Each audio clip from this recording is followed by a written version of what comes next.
공동명의 부동산을 정리하려 하는데 협의가 안 되면 어떻게 하죠? 가족끼리 지분을 나누는 일인데 꼭 소송까지 가야 되나요? 현물 분할, 대금 분할, 경매 분할, 도대체 뭐가 뭔지 모르겠어요. 안녕하세요. 부동산 전문 변호사 변호사영입니다. 오늘은 공유물 분할 소송에 대해 전반적으로 정리해 드릴 텐데요. 단순한 법률 지식뿐만 아니라 실제 사례와 함께 말씀드리니 공동명의 부동산 문제로 고민하셨던 분이라면 꼭 끝까지 시청해 보시길 권해드립니다. 현장에서 제가 직접 겪은 다양한 사례들을 바탕으로 복잡한 공유 문제를 쉽게 풀어드리겠습니다. 공유물 분할 소송이란 둘 이상의 사람이 공동으로 소유한 부동산이나 물건을 각자 분할해서 소유하거나 팔아서 그 대금을 나누기 위해 제기하는 민사소송입니다. 민법 제268조에서는 공유자는 언제든지 공유물의 분할을 청구할 수 있다라고 규정하고 있어 시간이나 사유에 제한 없이 공유물 분할 청구가 가능합니다. 공유물은 건물, 상가, 토지, 아파트 등 다양한 형태가 존재하며 분할 방식은 다음과 같이 나뉩니다. 현물 분할, 공유물을 실제로 나누는 방식입니다. 땅처럼 나눌 수 있는 물건에 적용되죠. 단 물리적인 분할이 가능해야 됩니다. 두 번째는 대금 분할, 경매 분할이라고도 하는데요. 공유물을 팔아서 대금을 나누는 방식으로 일반적으로는 현물 분할이 물리적으로 불가능한 경우 또는 현물 분할이 가능하더라도 분할로 인해 공유물의 가치가 현저히 감소하는 경우 또는 공유자 간의 합의가 이루어지지 않고 현물 분할도 적절하지 않은 경우에 이루어집니다. 그리고 가격 배상이 있는데요.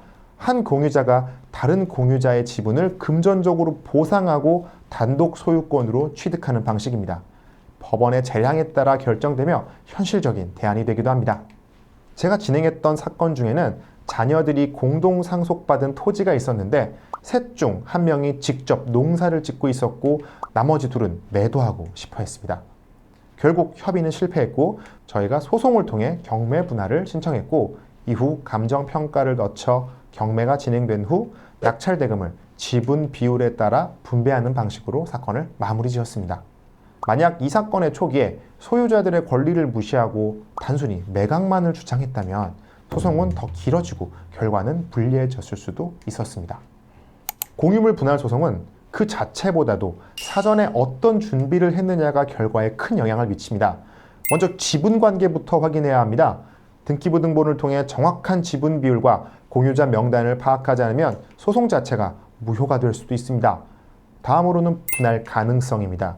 물리적으로 나누는 것이 가능한지 또는 법적 제한이 없는지를 확인해 봐야 합니다. 그리고 반드시 협의 시도를 소송 전 먼저 해보는 것이 좋습니다. 실제로 법원도 협의를 통한 해결을 우선 관장하며 이는 소송의 필요성과 정당성을 입증하는 데도 도움이 됩니다. 분할 방식은 각 사건마다 다릅니다. 가령 단독주택은 현물 분할이 어렵고 상가는 가액 보상이 유리할 수도 있습니다. 제가 진행했던 한 사건은 오래된 연립주택을 형제들이 지분 절반씩 공유하고 있었는데 물리적으로 나누기도 어렵고 서로 입장을 달리하다 보니 경매조차 쉽지 않았습니다. 결국 한 명이 나머지 지분을 사들이는 가액 보상 방식을 통해 4개월 만에 조정으로도 마무리된 사례가 있었습니다. 공유물 분할 소송을 제기할 때는 다음 4가지를 반드시 유의하셔야 합니다. 첫 번째는 모든 공유자를 반드시 소송의 당사자로 포함시켜야 합니다. 빠지는 사람이 있다면 그에 대한 효력이 없게 됩니다. 그리고 대금 분할이나 경매가 예상된다면 감정평가는 필수입니다.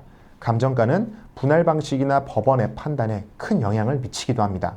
또한 원고가 원하는 분할 방식에 대한 구체적인 설명 그리고 근거가 있어야 되고 법원이 이를 수용할 수 있도록 근거를 구상해야 됩니다. 마지막으로는 결국 결정은 법원이 하게 됩니다. 법원은 공정성을 기준으로 판단하며 단순히 다수결이나 감정적인 주장만으로는 원하는 결과를 얻기 어렵습니다. 또 제가 진행했던 하나의 사례를 언급할 수밖에 없겠는데요. 공유자 중 한 명이 소송을 제기하면서 경매를 팔고 나누자 라고 주장했지만 실사용 중인 다른 공유자는 자신이 점유해온 기간 동안 유지 보수를 하고 세금 납부 기록 등을 제출하며 가액 보상을 요구했습니다. 그리고 법원은 가액 보상이 공유자 간의 형평이 맞다고 판단해서 강제 경매가 아닌 보상 방식으로 분할을 결정한 사례도 있었습니다. 공유물 분할 소송은 짧게는 수개월, 길게는 1년에서 2년 이상 걸리기도 합니다. 소송 비용 외에도 감정 비용, 또 추후 경매 진행 비용 등이 추가될 수 있으며 절차가 복잡해질수록 그 비용이 많아질 수도 있습니다. 소송이 확정되면 그에 따른 추후 절차도 발생할 수 있는데요. 현물 분할 시에는 새로운 경계를 설정하고 등기 변경이 필요할 수도 있습니다. 또한 대금 분할의 경우에는 경매가 이루어진 후 낙찰 대금을 법원이 각자 지분에 맞게 분배해 줍니다. 가액 보상인 경우에는 소유권 이전 등기와 함께 잔금 지급이 이루어지며 이후 단독 소유로 등기가 변경됩니다. 이후 문제가 되는 경우는 많지 않지만 소송 전 협의했던 내용과 판결문을 정확하게 이행하지 않으면 추후 강제 집행 절차가 필요한 경우도 있기 때문에 그 부분도 중요하게 생각하셔야 됩니다. 공유물 분할 소송은 단순한 팔고 나누는 문제만이 아닙니다. 분할 방식, 점유 상태, 법원의 재량, 감정 평가, 그리고 사후 절차까지 전략적인 판단이 반드시 필요한 소송입니다. 이 영상은 공유 문제로 고민하고 계시는 분들이 실질적인 방향과 해결의 실마리를 얻을 수 있도록 진심을 담아 제작했습니다.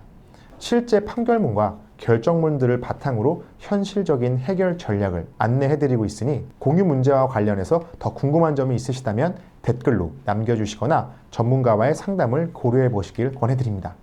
좋아요와 구독은 영상을 만드는 데 큰 힘이 됩니다. 다음에도 좋은 영상으로 인사드리겠습니다. 감사합니다.